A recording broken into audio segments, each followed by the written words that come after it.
Hey there, welcome to episode 69 of the Cafe Genius Impresarios audio program. I'm your host, Dan Hugo.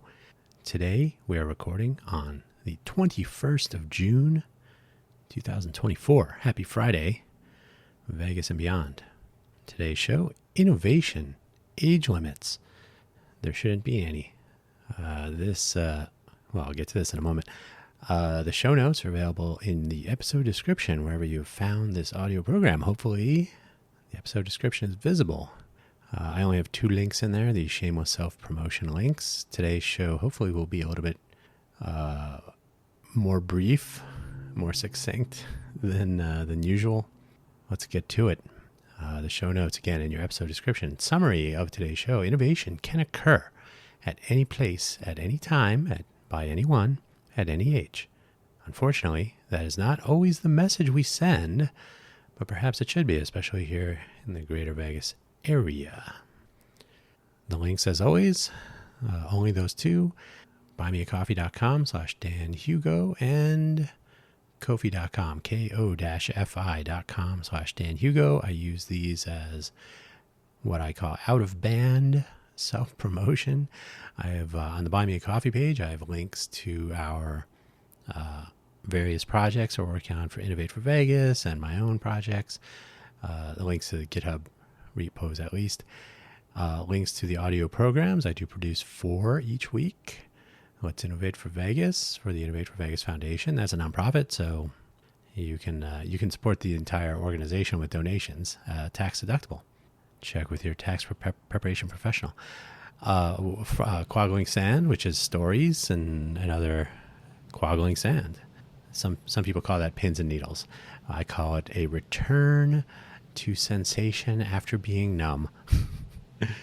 The FFS Talk audio program is about what works, what doesn't, and what we can do about it. And then, of course, the Cafe Genius Impresarios audio program about the entrepreneurial innovation ecosystem of the greater Vegas area and beyond. There are other places to look at as well. Vegas does not operate in a vacuum, although it seems like it sometimes. That's enough for the links. Now let's get on with the big news.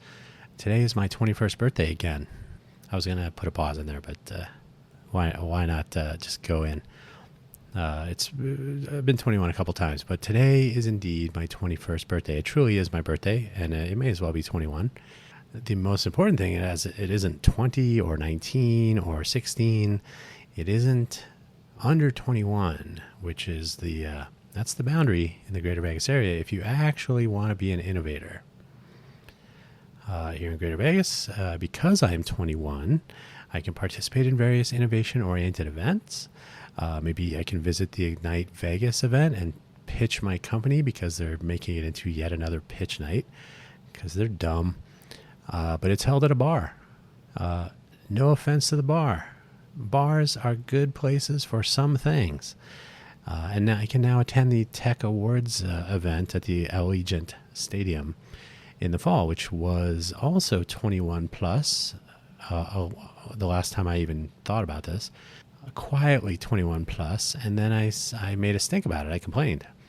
I said, how can you possibly be celebrating innovation and prevent young people from being a part of it?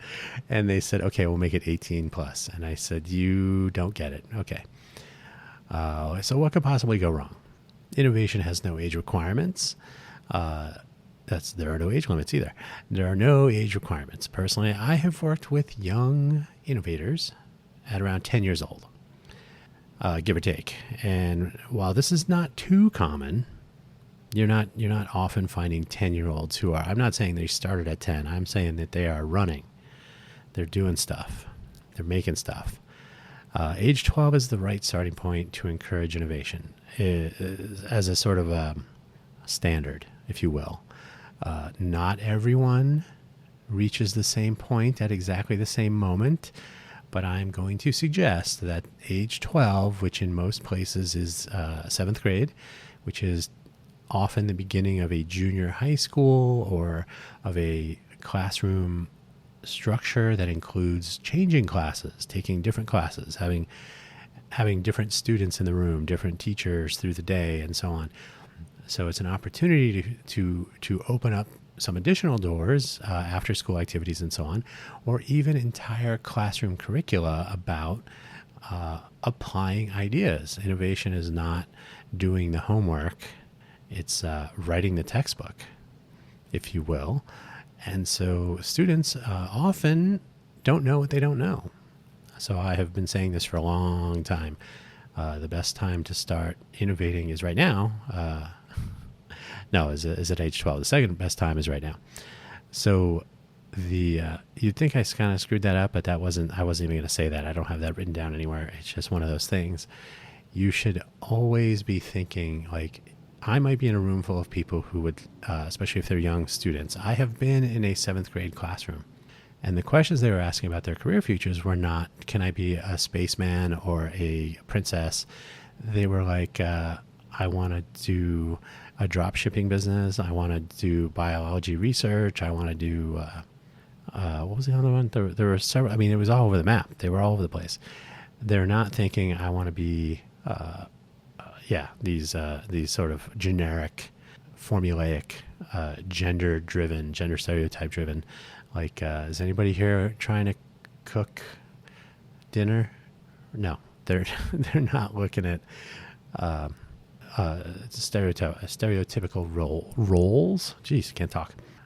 Not that there's anything wrong with those, but the fact is, if there are students in a room that are thinking in their minds, I would really like to learn about how biology and research programs work so I could, whatever they want to pursue. And this sometimes is influenced by family situations. There may be someone in the family with an illness, a long-term illness, a terminal illness. Maybe an older relative passed away just from being old age. That's my favorite cause of death. It's on my agenda. So there's a room full of 7th graders somewhere in Greater Vegas that are being held back from reaching their full potential, and that is a problem.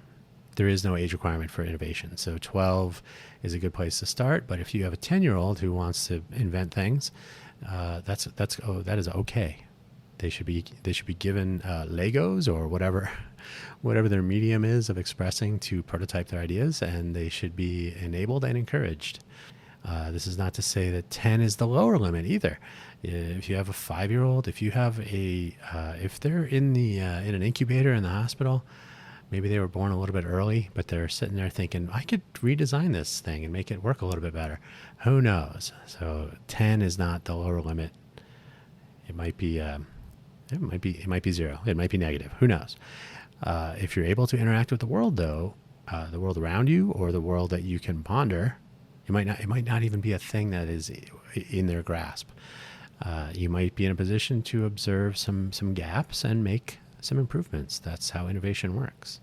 Who knows what those babies are talking about in the hospital nursery, right? Similarly, I actually worked with an elderly couple.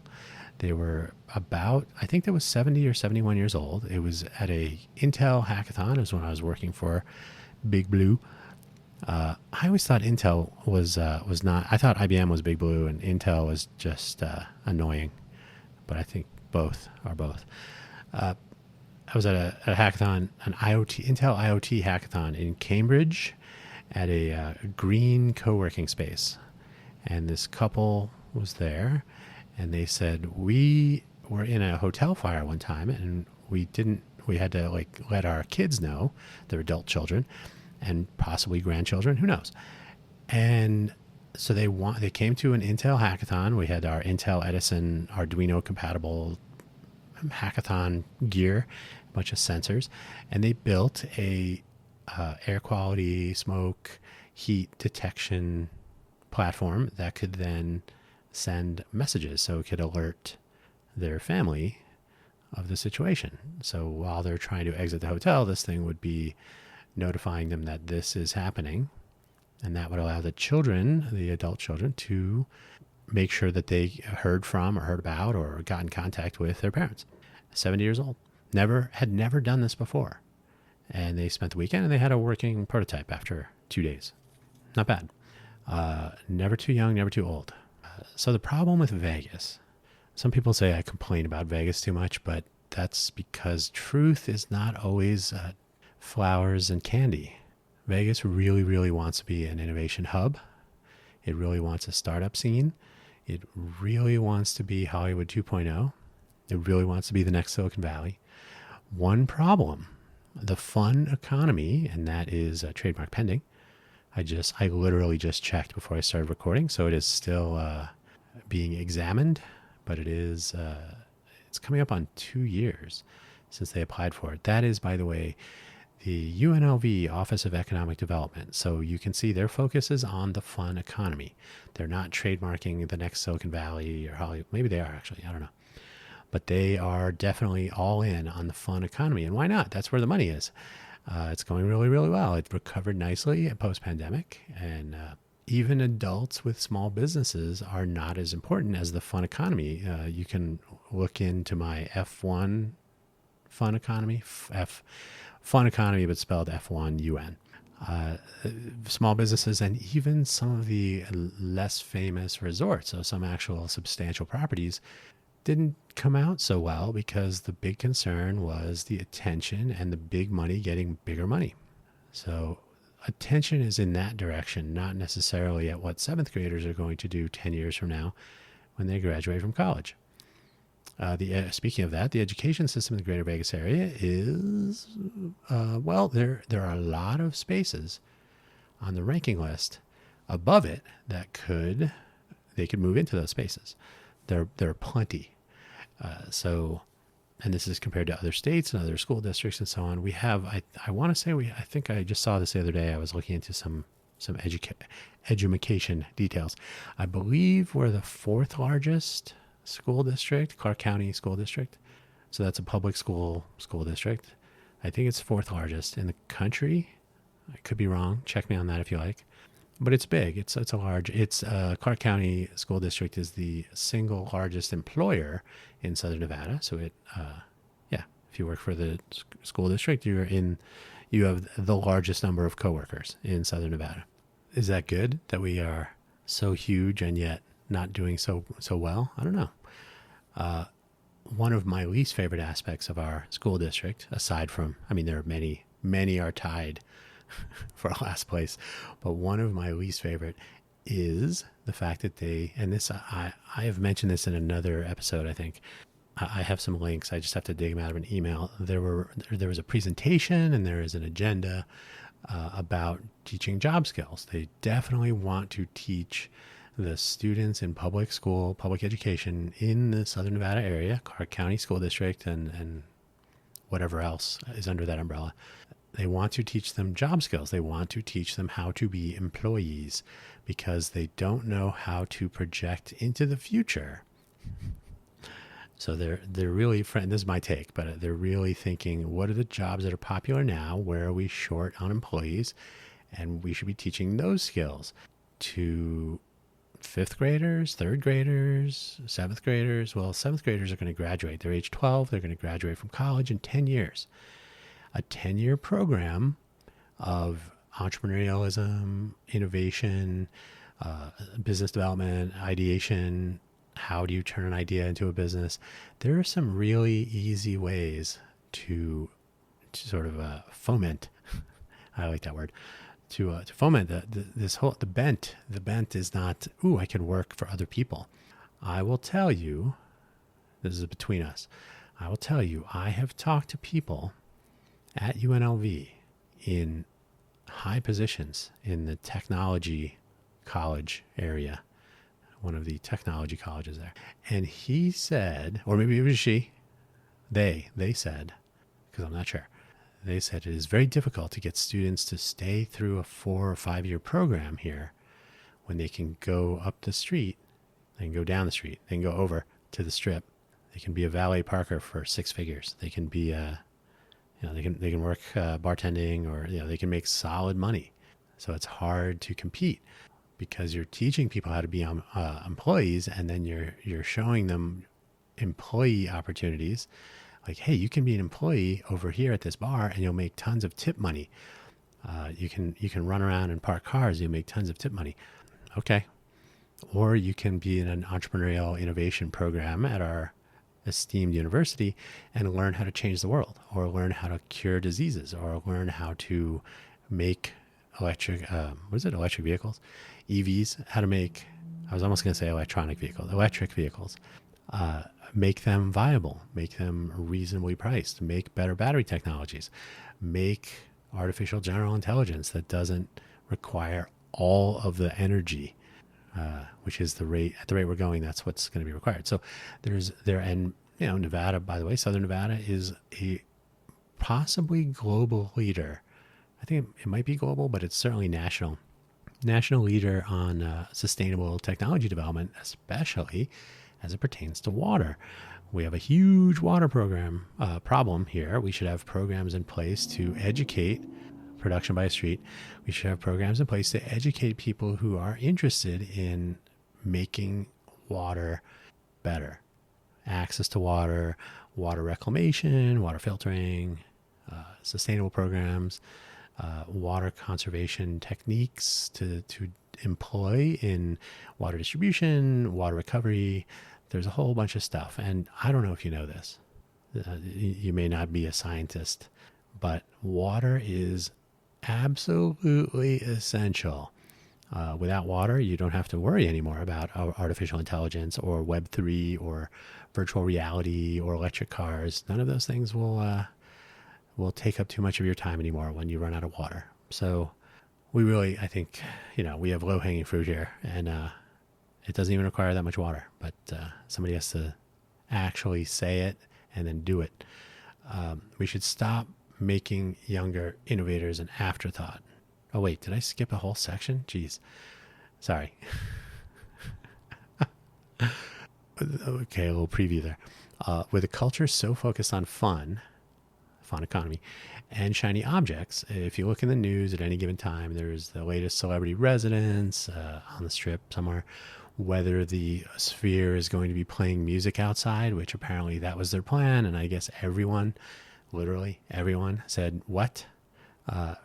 Music and driver distraction blast. I mean, it's crazy. Road construction, of course, which baseball stadium may or may not be built when the Tropicana, one of our older properties on the Strip, is the demolition is, the outer demolition has begun. The facade has been knocked down a little bit. Of course, rampant crime. We got crime. We got plenty of crime. After all those things, there are very few column inches or lifestyle segments on TV, if anybody still watches TV, to take a good look at the future and what it looks like. And that would be the younger innovators who are in school now. Maybe they're participating in a hackathon or a congressional app challenge, or not so much the NASA Space Apps Challenge, but there are various programs, NASA and other companies and entities and organizations, government and otherwise. So there are small events going on, but nobody really hears about them. Statistically, nobody. Somebody will be saying, I heard about it. I'm not nobody. That's true. But statistically, if you're not building a baseball stadium or tearing one down, or tearing down a resort, you're not going to make the news here. Even if you are doing something really innovative, well, you might make that 2-minute lifestyle segment, or you might get one news article. But guess what? If you are involved in a crime, you're going to be in the headlines for months, because you're going to have arraignments and trials and appeals and sentencing, and those are all newsworthy, and they'll continue to be on the front page. If you're doing something innovative that might make a real impact on the world, well, we don't know. We won't know. Welcome to Vegas. I should interrupt myself here and point out that I did spend a couple years in Silicon Valley, the real one, from 1993 until 2001, and then from 2005, because I just didn't get enough the first time, 2005 to 2013. And so I was in Silicon Valley. I worked at big companies. I worked with I was a junior level developer and coder and engineer. And then I worked with junior level coders and engineers. This is how you do it. You don't assume that anyone under 21 is not to be reckoned with. They should be invited and included. And I'm not going to say Silicon Valley had a great record when it came to being inclusive across age boundaries, but One of the aspects of Silicon Valley that may have been unusual was the belief that, for example, Cupertino schools had magical powers, but there was actually some attention paid to education and the ability for young people to participate in local programs or just the fact that your parents may be working at a startup or at a technology company of some sort or be adjacent to technology or innovation. The fact that they had so much academia going on, Stanford, Berkeley, USF, San Jose State University, Santa Clara University, the list goes on. I mean, there's so much potential for higher learning and exposure to innovation. The turnout for hackathons and other youth-oriented and youth-pointed innovation challenges and hackathons and so on is just vastly different than the greater Vegas area. It's because they get it. And here we have some things to learn. So a solution is innovation itself. Ironically, the fix for this problem I'm drawing a sloppy picture of is to actually drink our own Flavor Aid and try out this whole innovation notion right here and right now. Let's start thinking, or let's stop thinking. Let's start thinking of events as not alcoholic. Like we gotta have our Ignite Vegas pitch night, which again, that still bothers me. It's not supposed to be a pitch night. Stop thinking that alcoholic event, and by the way, I've never been, so I've just gone by what people have said about the event. Come and pitch your, geez, that's what happens when Startup NV, they don't know what they're doing. They're the sponsors of that. Stop thinking that alcoholic events are at bars and similar venues are the starting point for celebrating innovation or for encouraging it. There are better places to meet that are more conducive to discussion. I know Startup.Vegas has their events at the WeWork facility, at the Town and Country. What is it called? Town Center. Town Center, down by the airport, southern part of the region. So that works out a little bit better. It's but they don't invite young people. So if you're under 21 and you're there, you kind of stand out. That's an oddity. That to me is a problem. It makes it difficult to celebrate youth and their accomplishments if they're not allowed to be there. And it makes attending the event difficult. Yeah. And those are the people that are about to achieve things. They're about to accomplish things. So if they can't come there and be inspired by people of their own age or similar and say, oh, look, we are included. We are invited. We have a couple of our peers on the stage presenting their startup idea. They're 12, they're 15, right? And there are entrepreneurs that old. They're just not easily found, and there are not so many here in Vegas.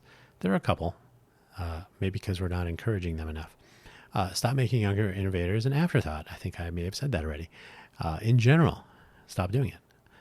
While not every student let me touch my notes. While not every student in every 7th grade class is working on applied quantum mechanics or AGI algorithms or cures for our least favorite diseases, the way those journeys begin may well be to make sure that they can be a part of events and discussions where these things may be happening. I'm not saying here in Vegas that nobody's working on AGI here that we know of, but there may be a 10-year-old kid or a 12-year-old kid who meets the right person in a field that they have a sort of a budding interest in. That may be the beginning of a journey. That is simply how it works. If you don't know that you can do certain things, then you don't try them or you don't seek to learn. And it would be great if Vegas could also create safe ways of doing that. Nothing worse than someone taking advantage of that, right? So that is to be avoided at all costs, which is why elevating the visibility of all this could make some part of that difference. It's a situation we look at with our Innovate for Vegas programs. Luckily, no one in any age group is participating locally anymore, so we'll have to restart that when we can engage some 7th graders at some point. But having safe spaces, safe interaction, so that there is no question about improprieties or worse, is a part of this. So that's something also to innovate around. But another part of a solution is, believe it or not, chaos. That is, let's not have so much consolidated order. The entrepreneurial innovation ecosystem of the Greater Vegas area appears to be settling into a gravity well of sorts. This means consolidation of resources like Startup NV and Startup.Vegas merging. Generator didn't really have the impact that the governor, the gubernatorial announcement, the governor of the state at the time, literally cannot remember. What was his name? He came down and they made the announcement. Generator is going to be an accelerator here in Vegas. They've been barely a blip. Startup NV has, I would suggest, maybe too much influence and access in Carson City, where our state government is. They have too much control over various funding programs. They're too much of a gatekeeper. The people who are in control of things. So in some cases, Startup NV may influence these things, but the LVGEA, the GOED, the people who have substantial influence over those entities or other agencies or related adjacent efforts and endeavors. These are not many. There are few, and it's a closed group of friends and handshakes and groupthink and so on. So these are people that believe we're going to be the next Silicon Valley and Hollywood 2.0. They have never looked out their window, apparently. If there are few, not a few, if there are few influencers, if there are few influencing the influencers, now, if there are few influencing and perhaps gatekeeping the entrepreneurial innovations, entrepreneurial innovation ecosystem. See, I should just try to speak instead of reading my notes. The possibility that we might effectively cultivate a culture of innovation, which would start with young people. You can cultivate a culture of innovation with older people.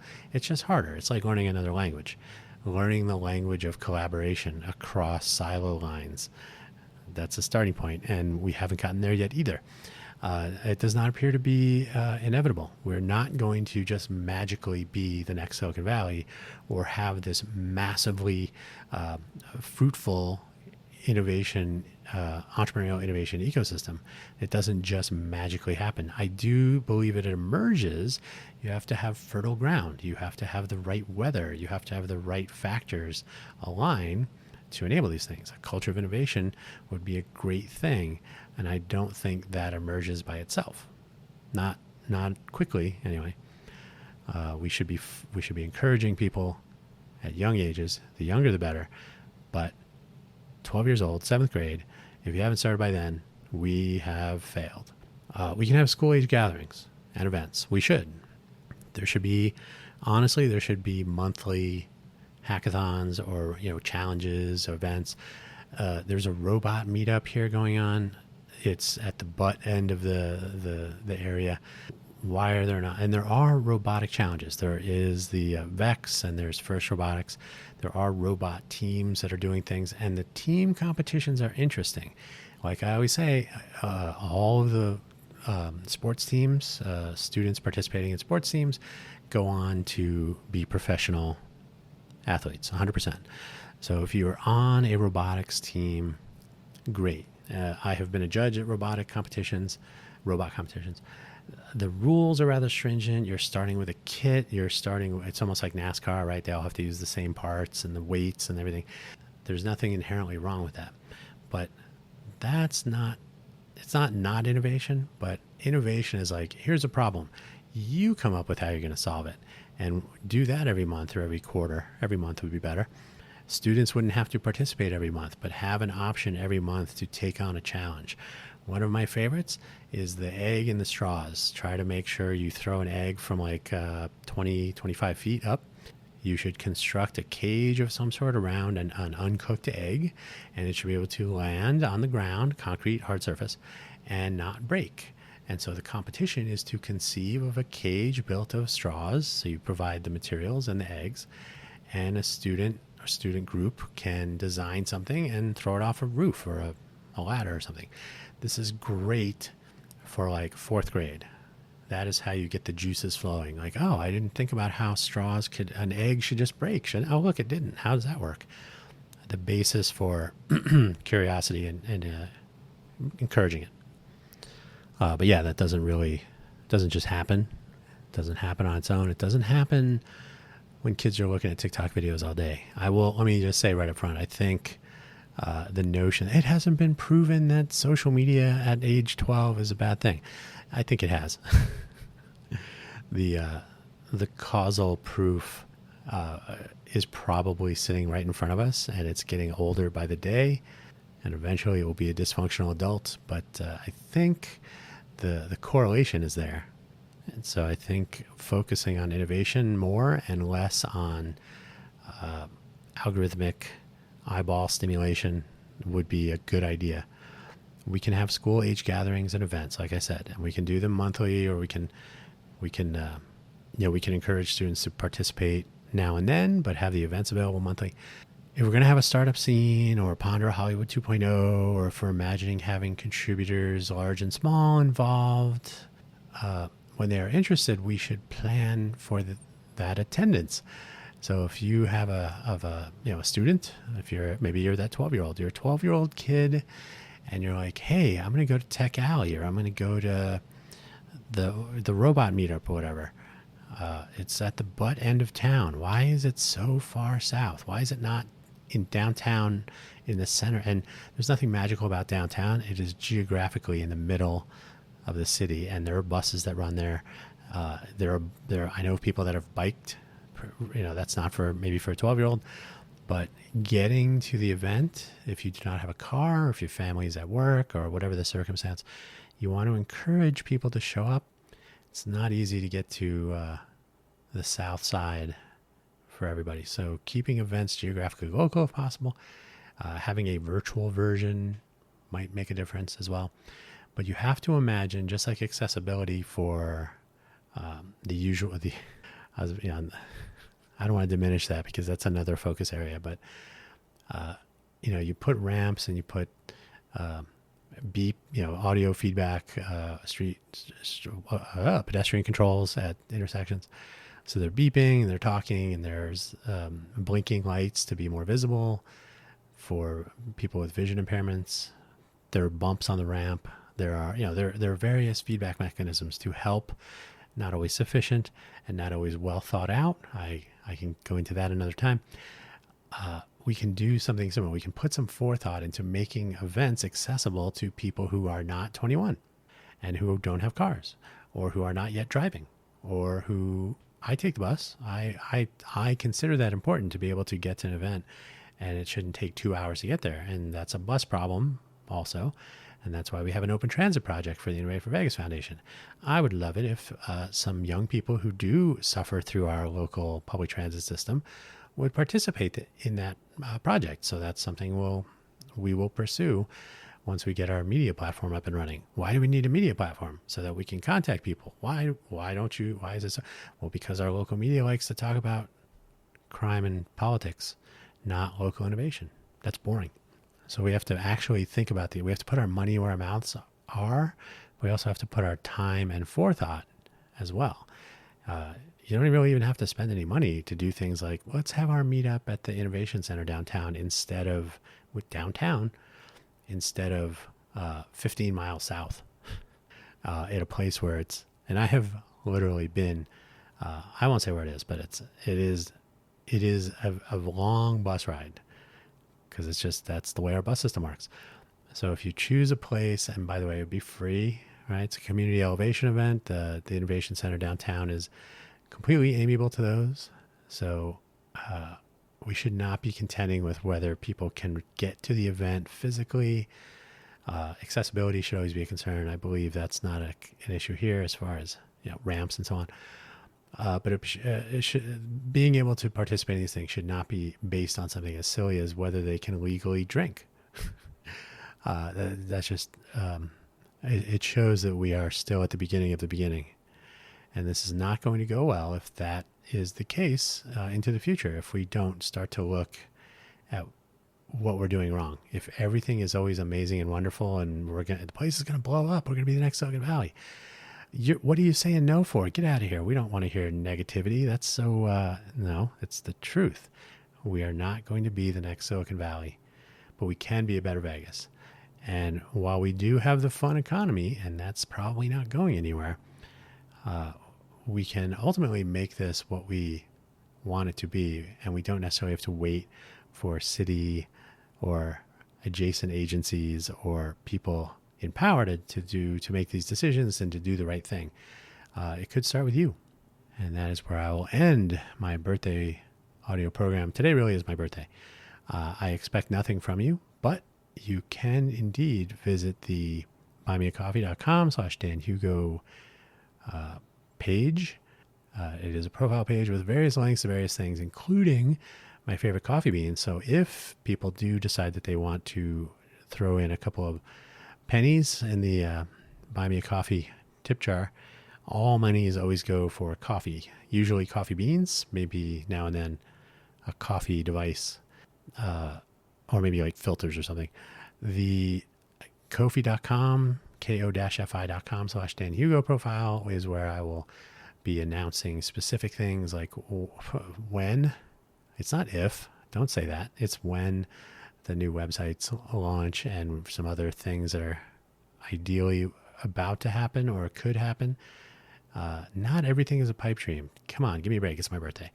That is where I'll leave it today. But do remember, the children are our future. I think there's a song about that. They should not be prevented from participating.